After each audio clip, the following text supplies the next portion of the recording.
Pagpasok namin sa office niya ay hindi ko inaasahan na nandito si Lorraine at nakaupo siya sa may couch at halos lumuwa na ang malaki niyang boobs. Tumingin ako kay Marcus dahil inaasahan ko na kay Lorraine ang atensyon niya pero mali ako dahil sa akin pala. Sa akin siya nakatingin. Seryoso ang mukha niya at lihim ako napangiti dahil ang galing niya umarte. Tumingin ulit ako kay Lorraine at nakangiti na siya sa akin ng sobrang tamis. Hey Dwayne! Why are you here, Lorraine? Pupunta kasi ako ngayon sa designer ng gown ko. Di ba sasamahan mo ako? Sabi sa akin ni tita, hindi ko naman busy today. I'm busy, and I have a lot of work today. But you need to be there. Kung hindi mo ko sasamahan, pwede ko bang isama itong employee mo? Naiinis na tanong niya. Nakatinginan kaming dalawa ni Marcus. Hindi ko alam kung ano nasa isipan niya ngayon. Sasama ba siya o hayaan niya ako na isama ng fake fiancé niya? Bakit mo siya isasama? Tanong ni Marcus kay Lorraine. Kasi ayaw mo naman ako samahan, kaya siya nilang isasama ko. Kaysa naman pumunta ako doon na mag-isa. Maarte na sagot niya sa asawa ko. Okay, sasamahan na kita. Biglang sabi ni Marcus. Uwi na po. You're coming with us. Biglang sabi sa akin ni Marcus na ikinagulat ko. Magpapaalam na sana ako sa kanya dahil wala din naman akong gagawin dito. Kung sakaling taga-timpla ng kape ang trabaho ko. Huwag na po. May inis akong nararamdaman pero pilit kong tinatago. Bigla ko na lang kasing naisip na bakit ba niya ako sasama. I don't like the idea na isasama pa niya ako. Nakakainis siya. Anong gusto niyang gawin ko doon? Tinarayan ko siya noong hindi nakatingin sa akin si Lorraine pero ang sira ulo'y kinindatan lang ako. Ako naman itong marupo kaya kinilig din. Sayod sa gusto mo isasama ka. Sabi niya at nauna siyang lumabas sa office niya. Hindi ko talaga maintindihan kung bakit kailangan mo pa sumama. I don't like you. Galit na sabi ni Lorraine bago din siya lumabas. Kahit ako, hindi ko rin maintindihan. Kung ako lang masusunod ay ayoko din namang sumama at hindi rin kita gusto. Naiinis na bulalas ko at sumunod na lang ako sa kanila. Habang naglalakad kami, ilang ulit nang gustong hawakan ni Lorraine ang kamay ng asawa ko pero mabuti na lang at hindi ito pumayag. Pasakay na kami sa kotse at akmang pagbubuksan sana niya ako ng pinto pero pinigilan ko siya. Gusto pa sana ni Lorraine na siya ang nasa harapan pero dahil boss ko itong asawa ko ay wala akong choice kundi sumang-ayon sa kanya. Kaya padabog na pumasok si Lorraine sa backseat. Magkatabi kami ngayon ni Marcus dito sa harapan. Habang nasa biyahe ay ang ingay ni Lorraine kaya kaysa makinig sa maarte niyang boses ay mas pinili ko na lang na matulog. Inaantok pa kasi ako ngayon. Nagising lang ako dahil naramdaman ko na may dumampi sa labi ko. We're here. Bulong niya sa akin. Dito na lang ako. Inaantok na sabi ko sa kanya. Sama ka na sa loob. Kapag wala ka doon baka akitin niya ako. Bulong pa niya sa akin kaya napadilat agad ako ng mga mata ko. Magpapaakit ka rin ba? Nakanguso na tanong ko sa kanya. Of course. No, I'm just teasing you. Let's go na. Malambing na sabi niya sa akin at tinila na akong palabas sa kotse niya. Wait lang, love. Magulo pa ang buhok ko. Saad ko sa kanya. You're still gorgeous kahit na magulo pa ang buhok mo. Pabulong na sagot niya sa akin. Behave ka na at baka bigla nalang magalit sa akin ang fiancé mo. Kinilig pa naman ako pero nang maalala ko kung sinong kasama namin ay nasira ang mood ko. Okay po, mi vida. Automatic na namula ako. Kagabi ko lang kasi nalaman ang ibig sabihin ng mi vida. Medyo tumaas ang kilay ko dahil may nalalaman pa siyang my life. Sira ulo siya, samantalang ang sama niya sa akin noon. Hindi ko naman gusto na mag-flashback pa pero kasi nakakapanibago ang lahat ng nangyayari sa amin ni Marcus. Dwayne, alin ang maganda dito? Tanong pa niya kay Marcus pagpasok pa lang namin. I don't know, ikaw na bahala. Sagot naman niya at umupo na sa may couch. Hey, sa tingin mo alin ang maganda? Biglang tanong niya sa akin. Ito po. Sagot ko sa kanya sabay turo ng simple lang na white dress. Ang pangit naman ang taste mo? Saad niya sa akin. Opo, hindi po talaga maganda ang taste ko. Sagot ko sa kanya. Maganda naman siguro ang taste ko pero ano siya, hello? Bakit ko naman ituturo sa kanya ang pinakamaganda na gown? Magiging kabit siya ng asawa ko. Hanggat maaari ay ayoko na magtanong kay Marcus ng tungkol sa babaeng ito. Alam ko na may rason siya pero hindi ba siya natatakot na baka malaman nila na hindi naman tunay ang magiging kasal nila? Pero dahil alam ko na matalino itong asawa ko, ihayaan ko na lang siya. Dahil ang mahalaga sa akin ngayon ay okay kaming dalawa. What are you thinking? Tanong sa akin ni Marcus na nasa tabi ko na ngayon. Wala po. Nakangiti na, sagot ko sa kanya. I miss you, mi vida. Malambing na bulong niya sa akin at hinalikan niya ako sa labi na tinugon ko pero kaagad ko naman siyang itinulak dahil baka may makakita sa aming dalawa. What? Mahinang tanong niya sa akin. Behave po, behave. Sabi ko sa kanya. Pwede kang magsukat ng mga gown kung gusto mo. Sabi niya sa akin kaya sinamaan ko siya ng tingin. Tigilan mo ako. Naiinis na sabi ko sa kanya.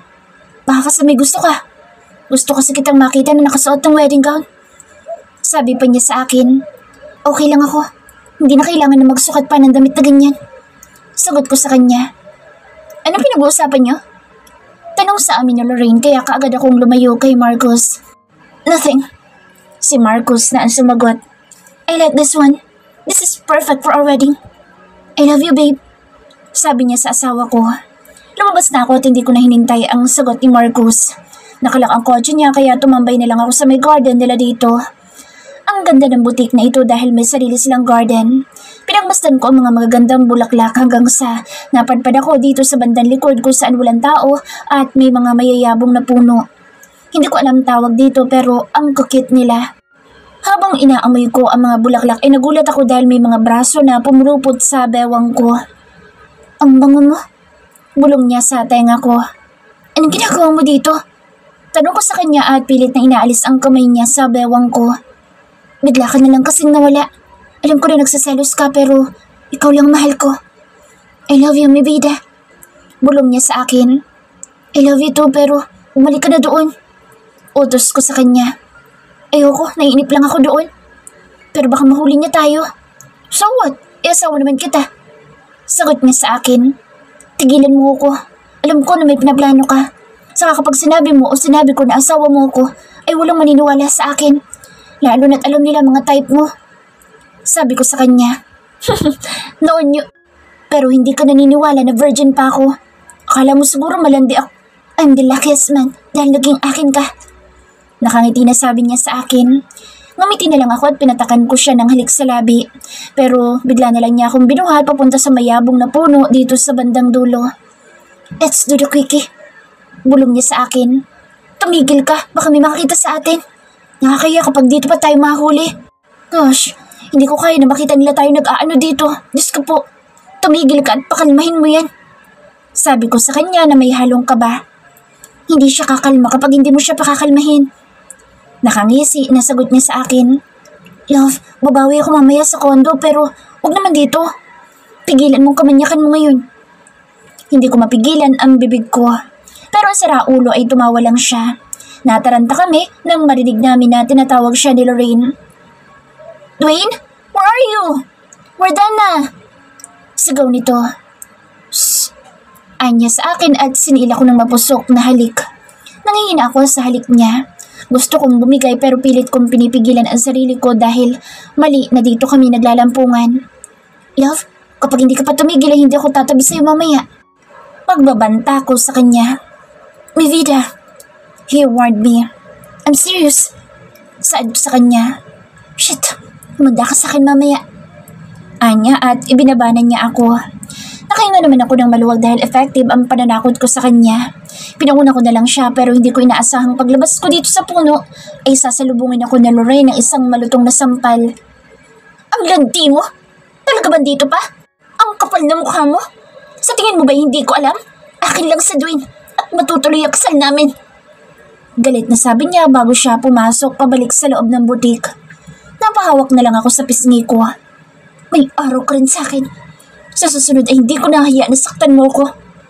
Saad ko sa aking sarili. Saan gusto kumain? Tanong sa akin ni Marcus habang nasa biyahe na kami. Kahit saan. Sagot ko sa kanya at ngumiti ako pero kaagad din akong naging seryoso dahil may kasama pala kaming dalawa. Bakit yung tinatanong mo? Naiinis na tanong ni Lorraine. Okay, saan mo gusto? Tanong ni Marcus sa kanya. I want to eat Japanese food. Masaya pa na sagot niya. Okay, sagot ni Marcus. Habang nasa biyahe ay tahimik na lang ako hanggang sa bigla akong tinanong ni Marcus. Itong lalaking ito ay masyado na talagang nagiging observant. What happened to your face? Seryoso na tanong niya sa akin. Hindi ko alam. Bigla na lang kumate. Sagot ko sa kanya. Let's go to the hospital. Wag na po. Iinumin ko na lang po ng gamot. Pagsisinungaling ko sa kanya. Are you sure that you're okay? Tanong pa niya sa akin. Why are you so concerned about her? Tanong bigla ni Lorraine kay Marcus. It's none of your business. Galit na sagot niya sa babae. Bakit hindi mo sinabi sa kanya na sinampal kita? Natatawa na sabi ni Lorraine na para bang natutuwa pa siya. Is that true? Tanong sa akin ni Marcus. Tumingin lang ako sa kanya at hindi ako sumagot. Ayoko rin kasi ng gulo pero itong babaeng ito ay proud pa sa ginawa niya sa akin. Shit! Nagulat ako dahil bigla na lang tumigil ang kotse sa gitna ng daan. Slap her! Utos niya sa akin ay kinagulat ko. What? Are you out of your mind? Bakit mo naman ako pasasampal sa chip na yan? Galit na ani Lorraine. Let's go na. Sabi ko sa asawa ko. Ano ba talaga relasyon ninyo? Sino ba siya sa buhay mo? Hayaan ko na lang sana kayo pero harap-harapan mong pinaparamdam sa akin na mas pinapaboran mo ang babae mo. Sigaw niya. Kung nais mo pa na matuloy ang pangarap mo na kasal, manahimik ka. May pagbabanta na sabi sa kanya ni Marcus. Do you love her? Tanong pa niya. Hinawakan ni Marcus ang kamay ko, tinalikan niya ito. Pero hindi siya sumagot kay Lorraine kaya alam ko ng ibig niyang sabihin. Ngumiti na lang ako sa kanya at pinisil ko ang kamay niya. Isusumbong kita kay Daddy. Umiiyak na sabi ni Lorraine. Magsumbong ka para may kalagyan ka. Sabi ni Marcus. Wala akong galap na matras sa kasal. Dahil kahit na anong gawin ng babae na iyan, kabit pa din siya. Umiiyak na sabi niya. And you know your place. Yun lang ang sinabi ni Marcus. Hindi na kami tumuloy sa restaurant dahil wala na sa mood si Marcus. Dumiretso na lang kami sa bahay nila. Masamang tingin na naman ang sumalubong sa akin. Idadaan na sana namin si Lorraine sa kanila pero tumawag ang mommy ni Marcus na doon rin pumunta ang babae ng anak niya. Ay iha, mas lalo kaya yatang gumanda ngayon. Puri niya kay Lorraine. Kung gaano kababa ang tingin niya sa akin ay siyang angat na angat para kay Lorraine. Thank you, tita. Sayang talaga hindi mo nakitang napili kong gown kanina. It's okay, iha. Makikita ko rin naman yan sa big day mo. Nakangiti pa na sabi ng mommy ni Marcus. Gusto kong umalis para hindi ko marinig kung paano niya purihin si Lorraine. Alam ko na pinaparamdam niya sa akin kung gaano niya ito kagusto kesa sa akin. Nasasaktan ako pero alam ko na balang araw ay masasanay din ako. Hindi niya mababago ang katotohanan na ako ang legal wife ng anak niya. Kinilabit ko si Marcus para magpaalam na sa kanya. Gagawa muna ako ng mga schoolworks ko. Saad ko sa kanya. Stay, kakain pa tayo. Mahinang bulong niya sa akin. Mamaya na lang ako, love. Saad ko sa kanya. Okay, wait mo na lang ako dahil dadalhan kita ng pagkain. Sabi niya sa akin. Okay po. Sagot ko sa kanya at umakyat na ako papunta sa room ko. Pagpasok ko ay humiga muna ako sa kama ko dahil parang napagod ako pero bumangon ako dahil kailangan kong gawin ang mga schoolworks ko. Paglabas ko sa banyo ay nakaupo sa kama ko si Daniel. Bakit ka nandito? Tanong ko sa kanya. Masama bang pumasok sa room ng sister-in-law ko? Tanong pa niya sa akin. Alam mo na hindi maganda na nandito ka. Hindi rin naman maganda na isinisiksik mo ang sarili mo sa buhay namin. Nakangising saad niya sa akin. Lumabas ka na. Utos ko sa kanya. Umasa ka ba talaga na mahal ka ni kuya? Paano kung nililinlang ka lang niya? Natatawa na tanong niya sa akin. Ano bang pakalam mo? Kung gusto mo ako, bilhin mo ko sa kuya mo. Naiinis na sabi ko sa kanya. Kapag binili ba kita, gagawin mo na ang gusto ko? Nakangisi na tanong niya sa akin. Sa tingin mo ba ibebenta niya ako sa'yo? Hindi mangyayari yun. Naiinis na sabi ko sa kanya. We're not sure about that. Malay mo, lalo na ngayon na balak niya magpakasal sa iba. Huwag mo nalang problemahin ang hindi mo problema. Naiinis na sabi ko sa kanya. Kung gusto mo naman, ay umalis ka na lang. Tutulungan kita. Sabi niya bago siya lumabas. Napahawak na lang ako sa ulo ko dahil sa kalokohan niya. Ngayon ay ginugulo niya ako, ang isipan ko. Ginugulo niya ang relasyon namin ni Marcus. Binalawala ko na lang dahil may tuwala ako sa asawa ko. Nagsimula na ako sa kailangan kong gawin at dito ko sa sahig gumawa.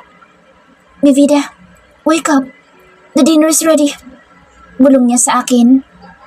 Ano nangyari dito? Tanong ko sa kanya dahil namumula ang pisngi niya.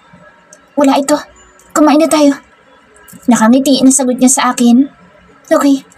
Sagot ko sa kanya at hindi na ako nagtanong pa. Kumain kaming dalawa at ako ang nagdala ng pinagkainan namin sa kusina. Hinugasan ko na rin ito bago ako bumalik sa room ko. Wala siya sa silid ko kaya inisip ko na baka nandoon siya sa room niya. Humiga na ako para matulog. Kinabukasan ay maaga pa akong gumising dahil may pasok ako sa university.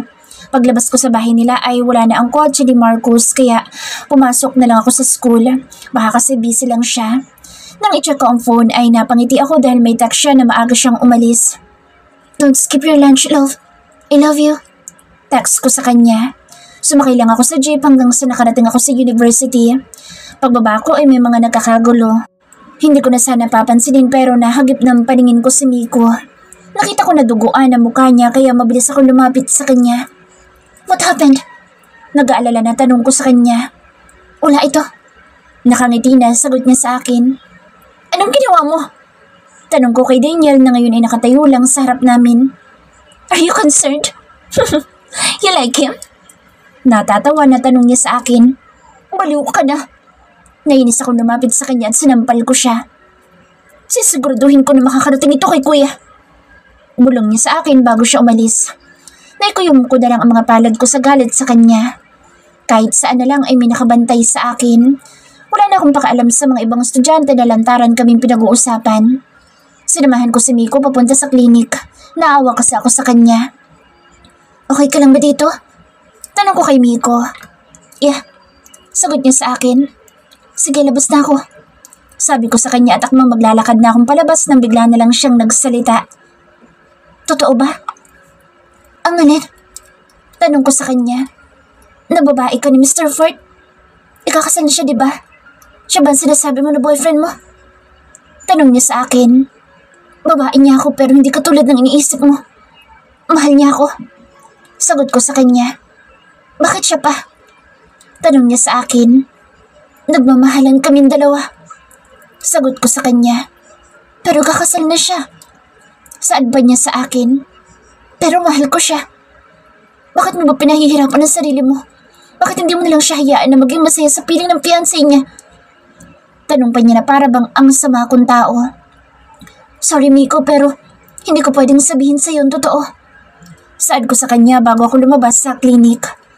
Habang naglalakad ako ay nakasalubong ko na naman ang kontrabida sa buhay ko pero nilagpasan ko lang sila dahil alam ko naman na gulo lang ang hatid nila sa buhay ko. "Hindi ka ba kontento sa asawa mo at lahat na lang ng mga lalaki gusto mo pang mapasayo?" Pinalabas ko na lang sa kabilang tenga ko. Mas binilisan ko pa ang lakad ko dahil naiinis lang ako at nang nasa loob na ako ng room namin ay tinatawag ako sa office ng dean. Habang papalapit ako ay nakita ko na lumabas si Lorraine sa office ng dean. "Can we talk?" Kalmado na tanong niya sa akin. "Wala tayong dapat na pag-usapan." Sagot ko sa kanya. "Magkano bang kailangan mo para mawala ka na sa buhay namin?" Tanong niya sa akin. "Hindi mo ko mababayaran ng pera mo." Sagot ko sa kanya. "Bakit ba nagmamatigas ka ba? Dahil ba mas marami ang pera na makukuha mo kay Dwayne?" "Gold digger." Tanong niya sa akin. "Oo, dahil kung sa kanya ako didikit ay mas marami pa ang pera ko kaysa sa ibibigay mo sa akin. Binili nga niya ako ng 20 million, kaya alam ko na mas marami pa ako makukuha sa kanya.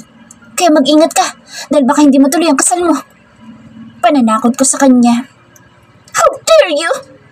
Sigaw niya sa akin. "Baka mabaliw ka kapag nalaman mo kung sino ako."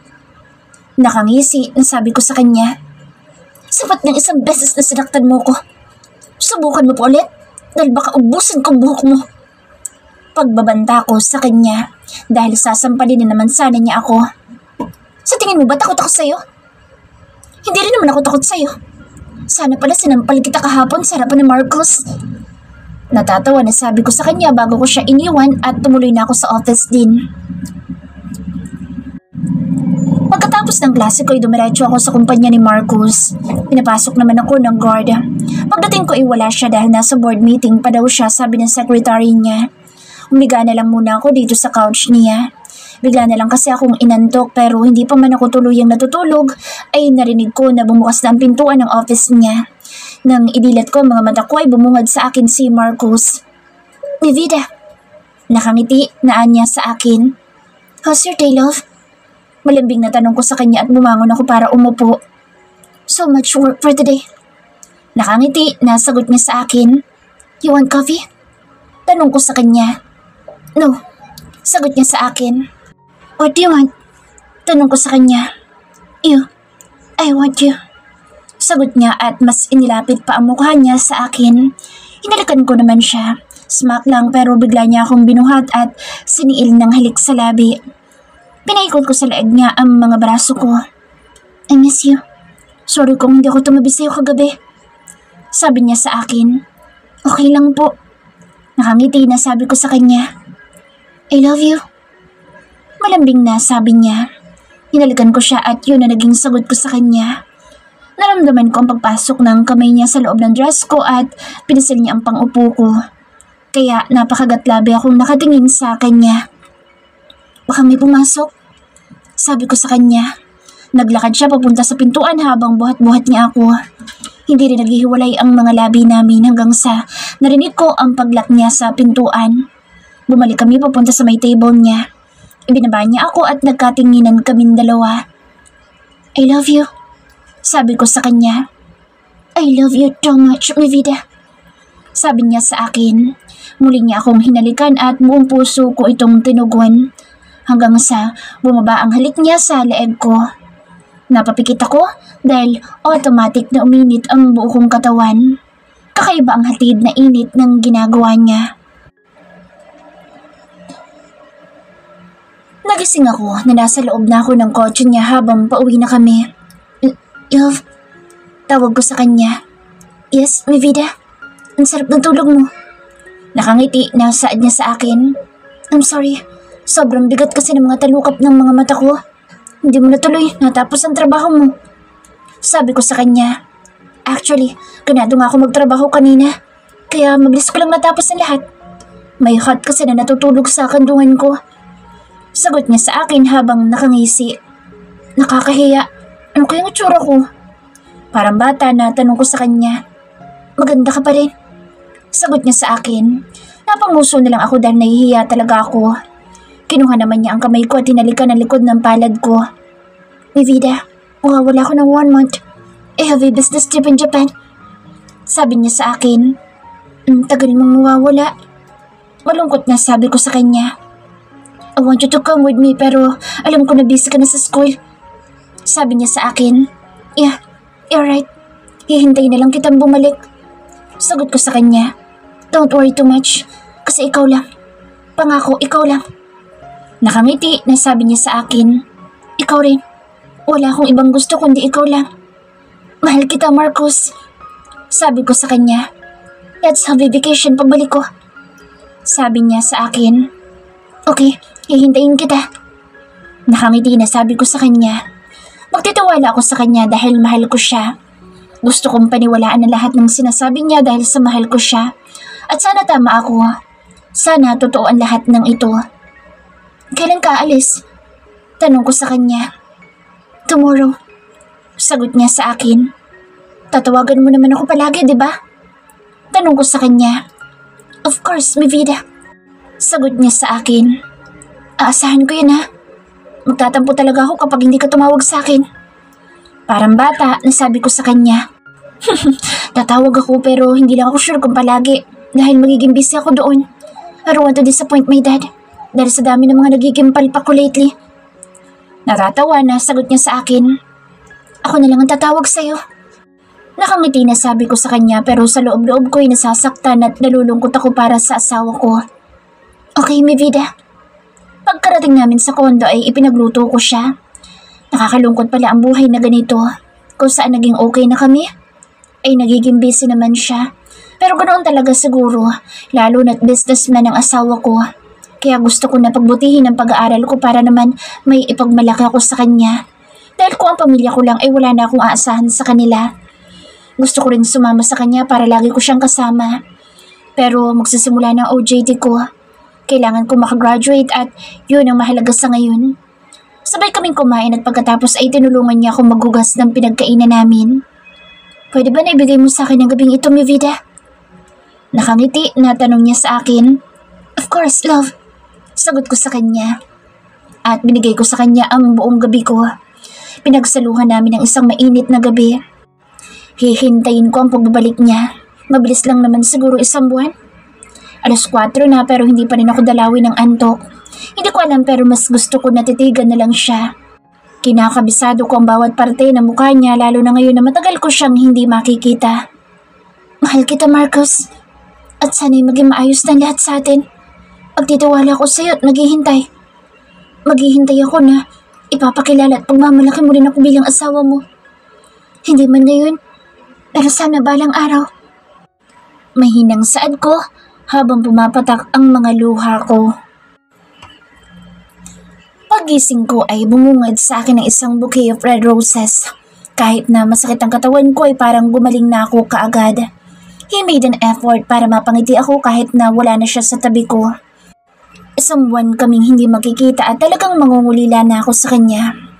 I-open my phone at bumungad ang isang nakakakilig na text message mula sa asawa ko. Good morning, gorgeous. I'm away for a month and it really kills me. I'm gonna miss you, Navida. I love you so much at uuwi ako na maaga as soon as matapos ko na ang work ko. See you soon. Mwah. I love you, love. Take care and see you soon. Nagreply ako sa kanya at bumangon na rin ako.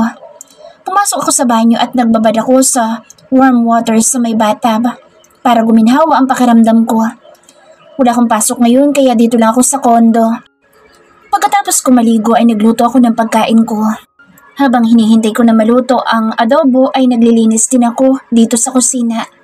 Isinalang ko rin ang mga labahan. Habang kumakain ako ay nakatanggap ako ng message mula kay Marcus. Nagpasa siya ng selfie niya. Napangiti na lang ako dahil alam ko na hindi siya sanay sa ganito. Talagang nag-update siya ng mga ginagawa niya at nakakataba ng puso ang effort niya. Nag-selfie din ako at pinasa ko din sa kanya. Habang kumakain ako ay nagpapalitan kami ng mensahe na 2. Ang tagal ko tuloy matapos kumain dahil ang kulit ng asawa ko. Nagpaalam na siya na magtatrabaho na kaya ako naman ay nagpahinga na muna bago ko asikasuhin ang mga labahan ko. Pagkatapos ko sa lahat ng gawain ay nagpahinga na muna ako. Habang kumakain ako ay may narinig ako na nag-doorbell kaya tumayo ako para buksan kung sino. Anong ginagawa mo dito? Tanong ko kay Daniel. Nagdala ko ng dinner. Baka kasi hindi ka pa kumakain. Nakangiti na sabi niya sa akin. Kumain ako kaya makakaalis ka na. Ang sungit mo naman. Don't worry, harmless naman ako. Actually, kaya ako nandito dahil sa schoolworks at wala nang iba pa. Gawin mo na lang mag-isa dahil alam ko naman na kaya mo. And please lang, hindi pa tayo okay kaya stop acting like we're close to each other. Dahil ba sa Miko na iyon? Galit ka dahil sa pambubugbog ko sa kanya? Hindi mo inalaman totoo. Natatawa na sabi niya sa akin. Hindi ko kailangang malaman dahil alam ko na ikaw nauna. Kaya pwede bang lubayan mo ako dahil wala kang mapapala sa akin? Sabi ko sa kanya. Are you sure? Baka ako rin ang tatakbuhan mo balang araw. Nakangisi na sabi niya sa akin. Danya, makinig kang mabuti dahil hindi ko na uulitin pa. Mahal ko ang kuya mo. At kung ginagawa mo ito para sirain kami, tumigil ka na. Hayaan mo na lang kaming maging masaya. Okay. Sana ngayon maging masaya ka. Anya, sabay alis. Isinara ko ang pintuan at niligpit ko na ang pinagkainan ko. Hindi ako mapakali kaya tinawagan ko si Marcus. Hi love. Nakangiti na bati ko sa kanya. Kumain ka na ba, Mavida? Nakangiti na tanong niya sa akin. Opo, tapos na. Alam mo ba, nanggaling dito sa Dinyo. What? Anong ginawa niya dyan? Nakakunot ang noo na tanong niya sa akin. Wala naman. Nagdali ng pagkain pero hindi ko tinanggap. Pwede mo bang pagsabihin ng kapatid mo na lubayan ako? He confessed to me that he likes me. Pagpapakatotoo ko sa kanya. Shit, lagot talaga siya sa akin. Thank you dahil naging honest ka sa akin, may vida. Gusto ko kasi na maging honest tayo sa isa't isa. Saad ko naman sa kanya. Hindi siya nagsasalita at nakatingin lang siya sa akin. Bakit ganyan kang makatingin? Ang ganda mo kasi. Sagot niya sa akin kaya automatic na uminit ang buo kong mukha. You're blushing. Kinikilig bang asawa ko? Pangaasar pa niya sa akin. No, I'm not. Namimiss na kita. Biglang sabi niya. Me too, love. Malambing na sabi ko. Matulog ka na, Mavida. Tatawag ako ulit bukas. Nakangiti na sabi niya sa akin. Okay po. Good night. I love you, love. Malambing na saad ko sa kanya. I love you, mi vida. Nang nawala na ang tawag ay humiga na ako sa kama namin. Pero dahil sasanay na ako nakatabi ko siya, ay hinahanap ko ang amoy niya. Umangon ako para kumuha ng damit niya at yun ang sinuot ko.